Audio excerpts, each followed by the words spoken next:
Hello, thank you for being here today. We're looking forward to this press conference. Appreciate all of you being here.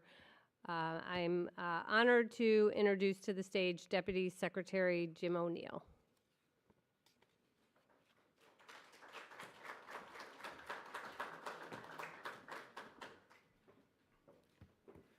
Thank you, Stephanie. HHS is honored to host today our friends in the Department of Justice. We look forward to collaborating with you over the next 4 years to make America healthy again. We're also honored to welcome Senator Mullen, who has been a wonderful friend of this department from the Health Committee. I've had the pleasure of working with many people on the frontier of innovation. Innovation in healthcare, innovation in government, innovation in business, working to make things better. But not all innovation is positive. Dark innovations in chemistry have exacerbated the addiction crisis in this country. Synthetic opioids like carfentanil, and the substance we're here to take action on today, 7-hydroxymetragenine. 7-OH carries a high risk of addiction on purpose. It is a powerful opioid agonist, many times more potent than morphine. We've seen a disturbing rise in reports of overdoses, poisonings, and emergency room visits linked to products containing 7-OH. These substances are often sold online or in convenience stores with no quality control, no dosage control, and no warnings. This is a recipe for public health disaster. Young people, veterans, and people who suffer from chronic pain or addiction are being misled into thinking that these are safe alternatives. They're not. Here at HHS, we're committed to gold standard science, safety, and compassion.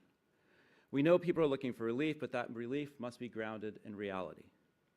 We owe it to the American people to act decisively, and that's what we're doing today, initiating a process to schedule 7-OH as an illicit substance. To share more, I'd like to welcome to the stage my good friend and colleague, the Commissioner of Food and Drugs, Dr. Marty Makary.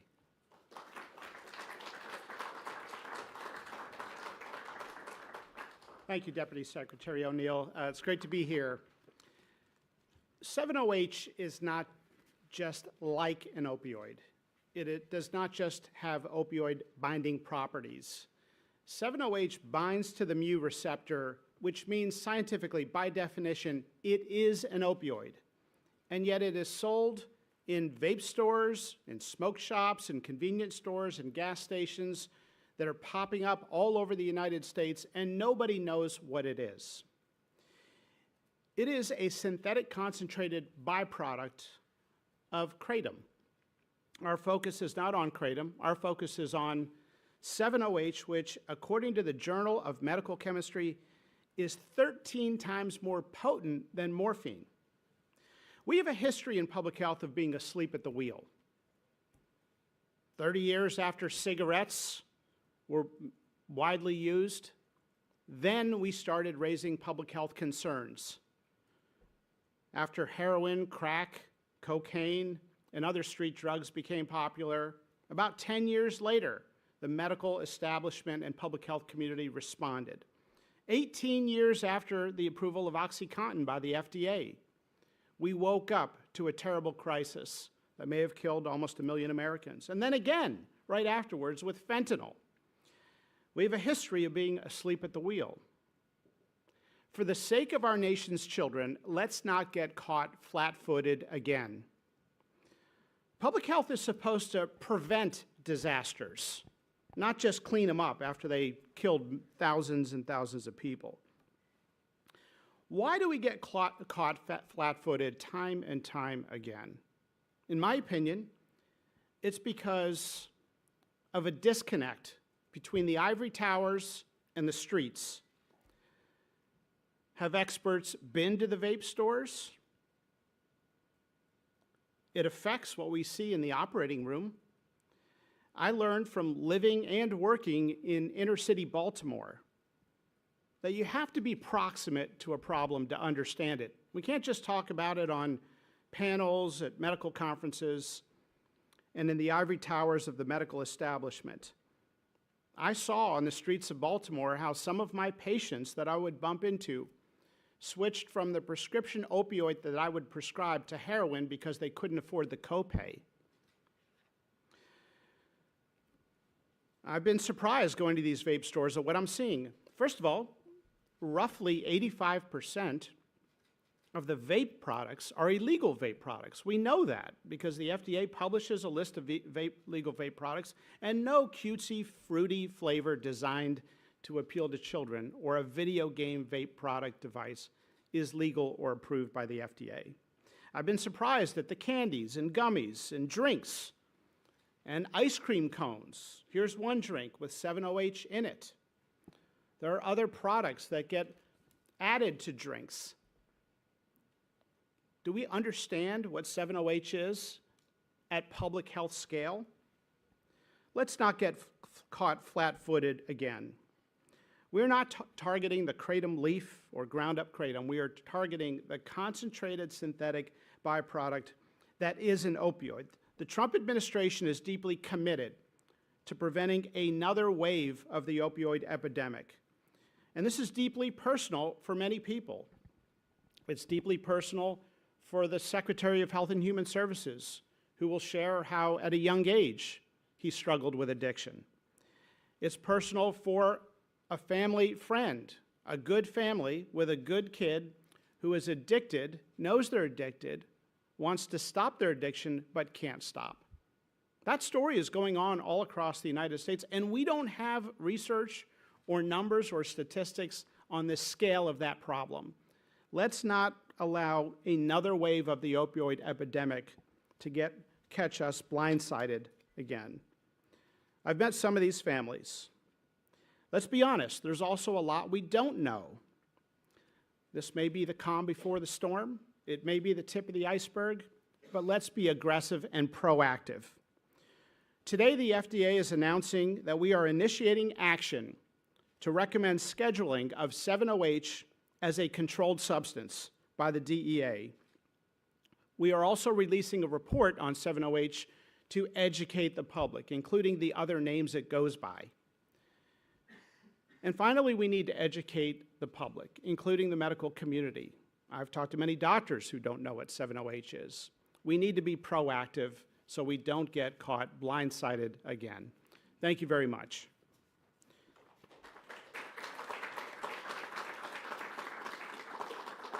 Now I'd like to introduce DEA Assistant Administrator Tom Pervoznik. Tom, if you could come up here. He leads the Diversion Control Program Office, and he's worked with HHS to uncover billions in healthcare fraud. Thank you, Tom.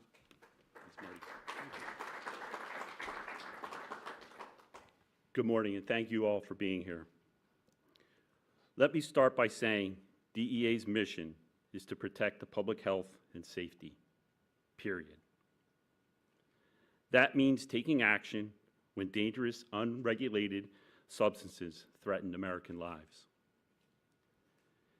DEA just received the Department of Health and Human Services formal recommendation for 7-hydroxide mitragynine, and now that we have it, we'll review it expeditiously, thoroughly, and in accordance with the law. We don't play politics with science, and we don't cut corners when it comes to public safety. DEA is the agency charged with making the final scheduling decisions under the Controlled Substances Act. But we don't act alone. We rely on HHS and the FDA to conduct rigorous, science-based evaluations, including the 8-factor analysis that considers abuse potential, medical use, and public health risks.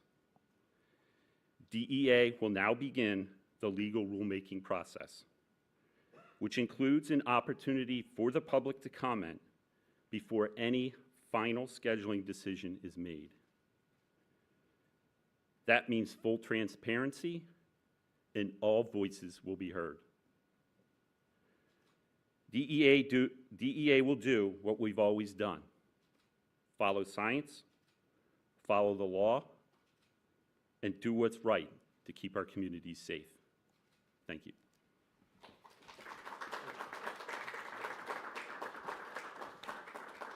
Thank you, Tom. One of the dangerous things about 7-OH is how much confusion it can cause.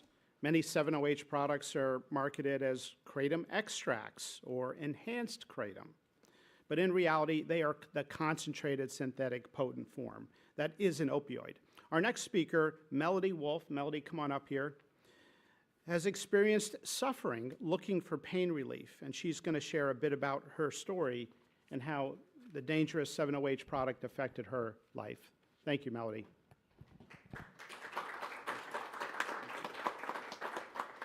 So very good to be here today. My name is Melody Wolf, and I'm from Kalamazoo, Michigan.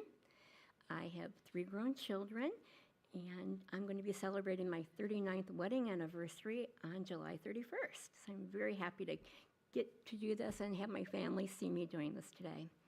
I'm also a 20-year chronic pain patient. I spent 8 of those years in bed. Our home was a pretty dismal place. My kids had fans on in their rooms at night because they needed to sleep and they couldn't hear me crying in the downstairs. They were able to go to very few activities because I was bedridden. And they had no parent to take them. My husband was working, and so they missed out on a lot of activities that they should have been at. And to be quite truthful, my marriage was headed for a divorce. But remember, I'm celebrating my 39th wedding anniversary soon. I saw many doctors at the Cleveland Clinic, the University of Michigan Rheumatology, and so many specialists. I was taking up to 11 medications at one time from one doctor, and one of them being the highest patch count for fentanyl. It didn't really help my pain. It made it easier to take because it made me sleep a lot, it made me groggy, but you know what? It also made me mean. And like I said, our house was a dismal place, and I'm just so thankful that I found a botanical called kratom. And right away, my life improved. I was out of bed, I was doing activities with my kids, and I lost a lot of weight too. Being in bed for 8 years, it affects your health very negatively. So I got my life back. I've taken tent camping trips to both eclipses, and things just turned around for my family. And in 2022, during COVID time, my daughter and son-in-law lost their childcare. I got a call, Mom, would you like to come move in with us for the year? I said yes immediately. Don't you have to ask Dad? No. So it was very, very thrilling for me to get to spend the entire year with my granddaughter. And it was kratom only, the powdered leaf, that saved my life. And now I'm seeing something very dangerous happen. 7-OH is being sold over the counter, and it is not the plant. It's a concentrated substance that is very dangerous to consumers. 7-OH is not what helped me get out of bed and get a quality of life again that I enjoy. I check out my smoke shops, make sure that they're selling products appropriately, that there's labeling on them, that they have a no minors, and that kratom is behind the counter locked up. I did that on Sunday. I said, where are your kratom products? He said, oh, here they are. He handed me a 7-OH product.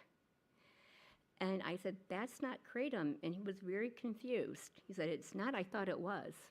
I said, no, it's not. I briefly explained it to him.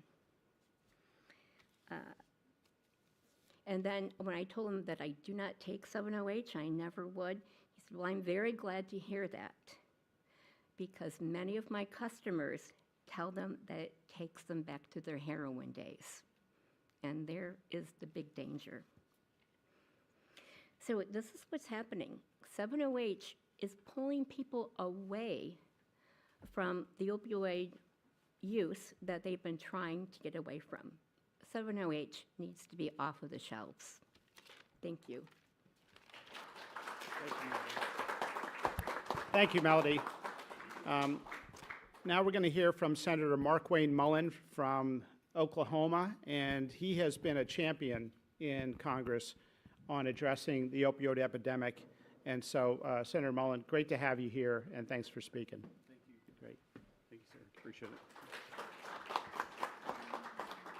You know, we all get involved in issues for purposes of either passion or personal experiences.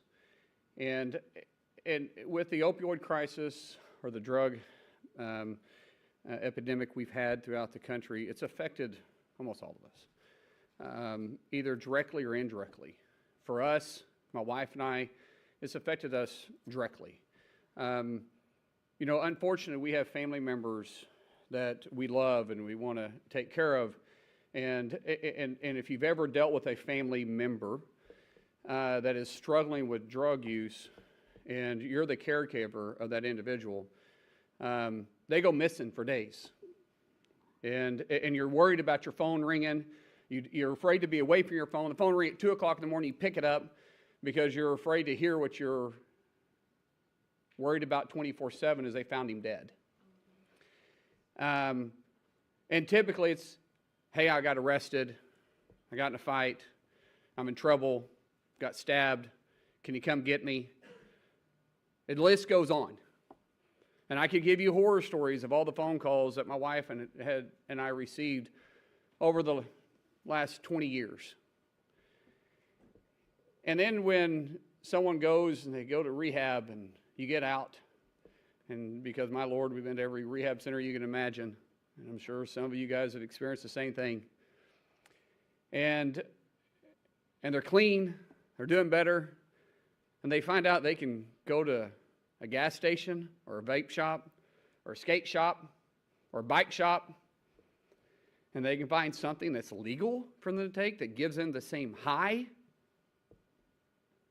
and they can still pass drug tests even though they're on probation, and yet it's a road to the same addiction. And you see the pattern, you see it in their face, you see it in their eyes, you see it in their words, you see it in their behavior, and you're going, oh my gosh, here we go again. And you go get them drug tests and they're passing, you're going, what is going on? How can they pass this? What are you doing? I'm not doing anything. I'm not doing anything illegal. But you can read it because you've been with that loved one so long, you see it, and you're helpless. And once again, you know where the road is headed. And then honestly, those of our family members that we've struggled with addiction, when they actually get put in prison, it's probably the first night you actually sleep well. Because you know where they're at. You know you're not going to get that phone call. You don't like it, but you can breathe for the first time. And in our case, the person gets out after years in prison, and they find it in a drugstore again.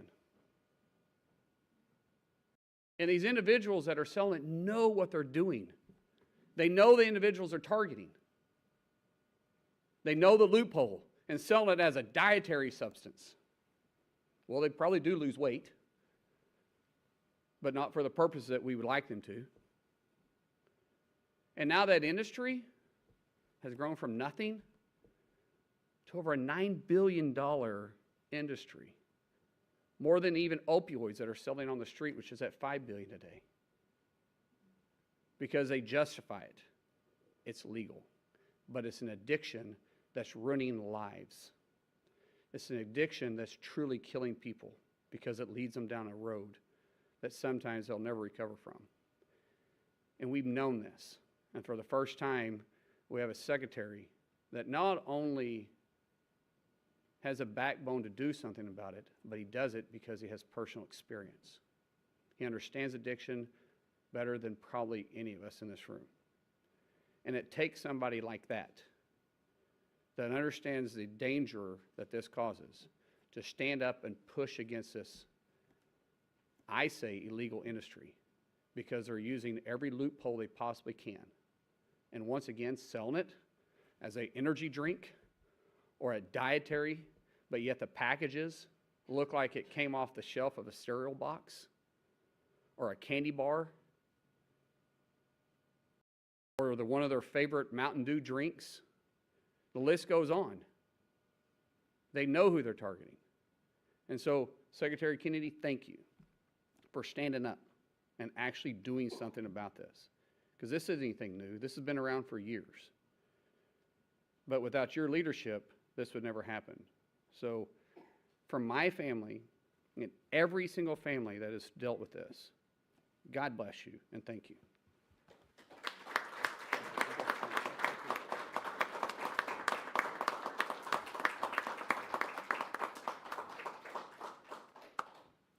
Thank you very much. Thank you for those kind words. I'm Mark Lane. Thank you to Jim O'Neill, to Tom Przosnik, to Marty McCary, and to Wendy as well. Thank you for that, for sharing your story. I spent 14 years a heroin addict, and I've been 43 years in recovery. And so I spent a lot of time talking about addiction and reading about it. And typically in most societies, you have about 10% of the population that suffers from addiction. But when there is availability, that can become a crisis. And you can have, for example, in Yemen, virtually 100% of the adult population is addicted to khat, because it's available on every corner. And my addiction started because of a lot of, let me say this, it was precipitated by availability. In April of 1968, 3 months before my dad died, the French Connection, the biggest heroin bust in history, heroin recovery, happened all together. They got out of one automobile 200 pounds of heroin, pure heroin, and they ended up getting, I think, about 1,600 pounds over time. That heroin was then stolen from the evidence locker room in the Manhattan DA's office, and it was distributed on the streets of New York. And for several years, there was $2 heroin, so it was available in deuces. And there were people on every corner in Harlem, every corner in the Lower East Side, who were selling $2 heroin. And 72nd Street in Central Park, there were over 100 dealers selling it at that time. And, you know, I had iron willpower in other parts of my life. I gave up candy for Lent when I was 13. I never ate candy again until I was in college. I gave up desserts for Lent the following year, and I never had another dessert till I was playing sports in college and trying to bulk up for sports. I felt I could do anything with my willpower, but this compulsion was absolutely impervious to my will. And part of the problem was just the availability. It was too easy to get this drug for me. And if you look at the waves of addiction that Marty talked about throughout history, they're all precipitated by availability. Morphine was invented in 1803, and during the 1880s and 1890s, there was an addiction crisis in this country. One, because of the availability of opium that was coming in through immigrant supply trains. And the other was there was a lot of Civil War veterans who had become addicted, and it was widely available. Cocaine was available in medicinal drinks and in popular drinks like Coca-Cola. And Congress, in response to that crisis, made heroin and cocaine illegal in 1914. And we had a break from it for many, many years. And then the drug culture began in the 1960s, where it was psychedelics, et cetera. But the real addiction crisis began after 1969, when that heroin became available. And you got a whole generation that was hooked on that. And then in 1970, Congress again acted to criminalize heroin possession. And we got a little bit of freedom until the 1980s, when there was the drug cartels in Mexico and elsewhere developed supply lanes through the Bahamas and Mexico that the DEA was not ready for at that time. There were huge surpluses of cocaine in our country, and the drug dealers figured out a way to market it very cheaply through a new form of cocaine called crack. And throughout the 80s and 90s, we had the crack crisis in our country because of the availability. And then in 2000, we had the oxycodone crisis because suddenly opiate pills were available partly because of the agency capture at FDA that Marty is now dismantling. And with that, FDA's action abetted that crisis. And so when we have that availability, it turns into a national crisis. And we're still losing 80,000 kids a year. 3 years ago, we lost 106,000 kids to addiction. That's double the number of children that died, of American kids who died during the 20-year Vietnam War. It's 2 Vietnam Wars worth of casualties a year from this crisis. And as Mark Wayne said, all of us are touched. President Trump is touched. His family also suffered from addiction. My family, I lost a brother to this disease. I lost a niece during COVID, a niece who I raised in my house, who was like a daughter to me. I lost another niece to injuries, who's now a quadriplegic because of this disease. But all of our families are touched, every American family. The financial cost to our country is in the trillions, and what we're determined to do is to avert a 4th wave of addiction. You know, I became an addict because it was so available, but I still had to go to Harlem, or I had to go to the South Bronx, or I had to go to the Lower East Side. And now you can go to any gas station. And the people who are marketing these drugs, we were met with Pam Bondi yesterday, talking about this issue, and with these people from the DEA, and they showed us maps of the places where the vape shops and the smoke shops where this stuff is being sold, and they're around military reservations in our country, and there's, you know, the DEA has done measurements of urine in our troops, and they're skyrocket. The more it's directly correlated to the number of vape shops in their area. They're putting them around schools, they're putting them in our poorest neighborhoods, and now they're putting them in every gas station. And they're marketed for children. They're gummy bears. They're bright colors. They're candy flavored. This is really a sinister, sinister industry. As Marty pointed out, our agencies have been asleep at the wheel for all of these other crises.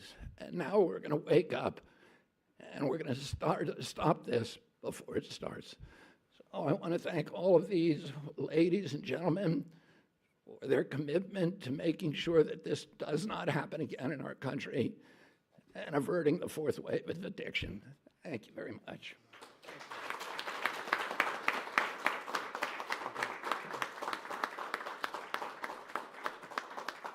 Thank you, Secretary Kennedy. We're now going to take questions from the press.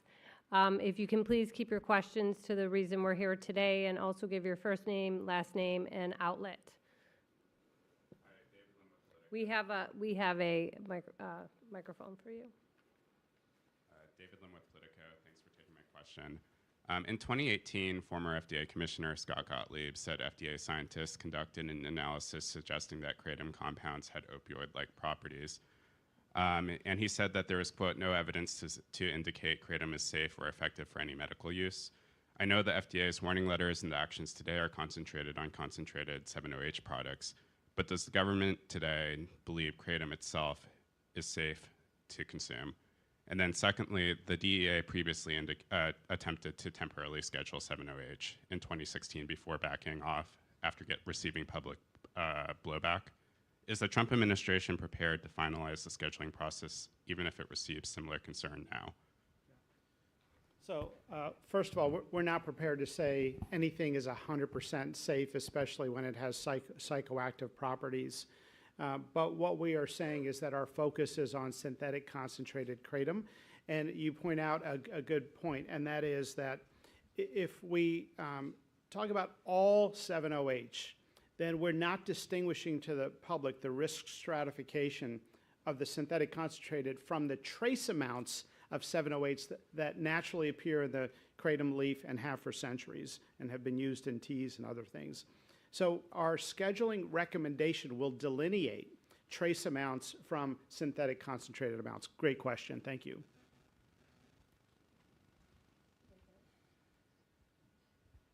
Hi, Lizzie Lawrence, reporter with STAT.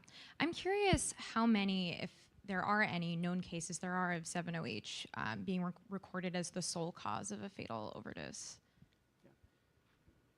We have terrible statistics because if somebody comes in with 7-OH overdose, I'm not even sure a doctor would know to ask about 7-OH. Very few doctors I've spoken with know what's in these vape stores or know what 7-OH is. I've had to explain it to the dozen or so doctors I've talked to. So I think we're just starting to understand. It's very, very reminiscent of when we prescribed opioids to patients who didn't need them after minor surgical procedures, or too many opioids for those who did need an opioid. And we would notice some people were coming back for refills at a very high rate, but we hadn't put the two together because we hadn't recognized the addictive nature. So we need better statistics. There is a commitment from NIH to do some research to try to understand this, but this is not something where, you know, after 50,000 Americans have died from it, we want to start that process. Thank you, Lizzie. Hi, Sarah Overmall, CNN. To David's question, what kind of regulation and guidance or scientific evaluation could we see in the future about natural kratom? Look, I think there have been physicians who have had concerns about some claims around natural kratom. We have to prioritize what we work on. So we are going after the killer first, which is the synthetic concentrated kratom, and then we can look into that other question. But we think it's night and day in terms of the public health risk. Thank you.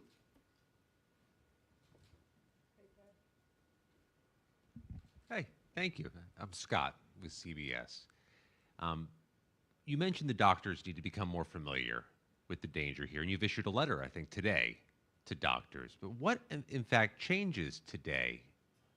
I'm sorry, are you issuing a new regulation? Are you going to do the scheduling? What actual change is HHS affecting today? Yeah, so great question. Thank you for that. So a couple things. One, we're issuing a report, an FDA report on 7-OH, explaining it. We are putting that out there. We are, and we'd love for you to let Americans know about that report so they can learn. It has both a deep science component and a section for lay people so they can understand the issue. We think every school board should be talking about this. We are, number two, issuing a letter today to the DEA to recommend scheduling above a concentration threshold as a controlled substance. Number three, we are sending a Dear Doctor letter to every physician in the United States warning them about this. And we're going to continue to try to educate the public. So a couple very definitive actions today, and of course we announced a couple weeks ago that we have let distributors to the retail stores know that we have serious safety concerns and specified those concerns. Yeah.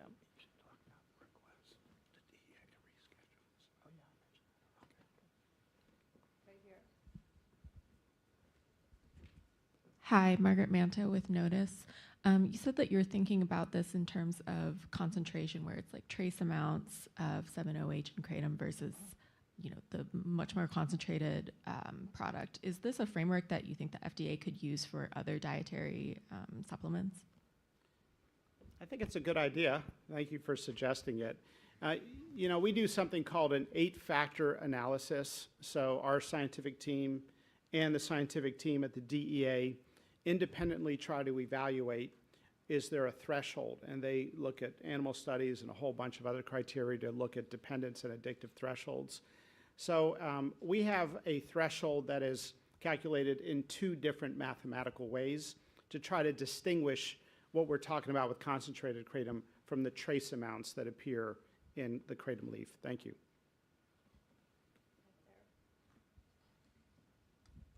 Thank you, Katrin Asaf, Gray Media. I know you said this process is just beginning, but of course that takes time. So in the meantime, can you tell us how quickly can we see these products removed from shelves or at least made harder to obtain? And then what message do you want to give to Americans who are seeing this and saying, oh, I thought it was totally safe, and maybe still today can actually go and get it? So effective immediately, the letters are out to the distributors, and we've actually gotten some positive feedback from some of those distributors. So we're sounding the alarm with the distributors of the synthetic concentrated kratom. We also want to create a national conversation where parents talk to their children. Kids are sometimes using these substances and the parents don't know, and sometimes the kids are using it and they don't actually know what's in these substances. So this is a time, as with other new addictive substances that enter the United States, for us to have these conversations, and I hope school boards, places of worship, all talk about the illegal substances in these vape and smoke shops and gas stations. Thank you. Hi, Liz White with the Wall Street Journal.